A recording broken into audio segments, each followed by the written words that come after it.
રાજકોટના વીંછિયામાં કોળી સમાજના સંમેલન મુદ્દે ચંદ્રવદન પીઠાવાલાએ નિવેદન આપ્યું। કોળી સમાજને સંગઠિત કરવા માટે થઈ રહ્યું છે કે પછી કોઈના અંગત સ્વાર્થને સાધવા માટે કેટલાક લોકો કુંવરજી બાવળિયાને નીચું દેખાડવાના પ્રયાસ કરી રહ્યા છે તેવું પીઠાવાલાએ કહ્યું છે। ગુજરાતમાં આવા ઘણા કિસ્સા બનતા હોય છે, તેમાં કેમ ધ્યાન આપતા નથી? ઘણા લોકો રાજકારણમાં ઉપર આવવા માટે સમાજનો ઉપયોગ કરી રહ્યા છે તેવો આરોપ પણ પીઠાવાલાએ કર્યો છે। જે પ્રશ્ન કોળી સમાજનો છે એ જાહેરમાં આ વાતો કરવી મને યોગ્ય લાગતું નથી તેવું પણ કહ્યું।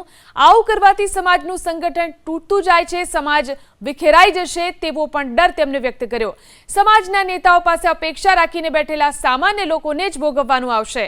સમાજની વાત હોય તો સમાજના લેવલે ચર્ચા કરીને તેનો નિવેડો લાવવો જોઈએ।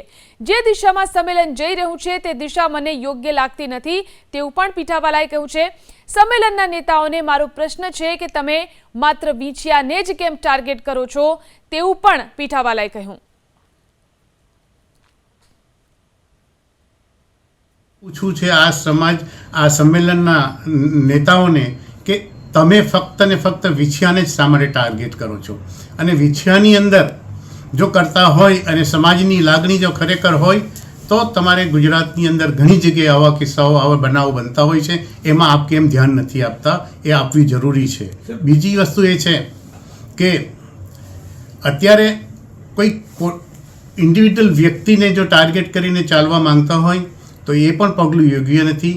જે સરકારના નિયમો છે, નિયમોને આધારે સરકારે પણ કામ કરવું હોય અને કરવું પડતું હોય છે, અને એના માટે તમારી યોગ્ય રસ્તો અપનાવવો હોય તો આ બધી વાતોનો સમાધાન થઈ શકે છે। વીંછિયા કેમ, કુંવરજીનું પોતાનું હોમ પીચ છે, હોમ ગ્રાઉન્ડ છે, તો વીંછિયા કેમ પસંદ કર્યું, અને શું આ લોકો જે આંદોલન આ પ્રશ્નની અંદર અને જે થઈ રહ્યું છે એની અંદર મને તો સીધું એવું લાગે છે કે ઘણા લોકો સમાજની અંદર, રાજકારણની અંદર ઉપર આવવા માટે સમાજને નિશાની તરીકે ઉપયોગ કરી રહ્યા છે।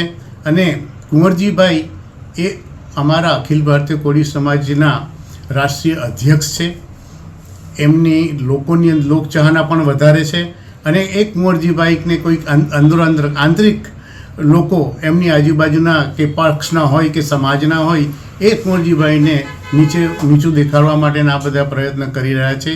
એ યોગ્યપણે સ્પષ્ટ દેખાઈ આવે છે।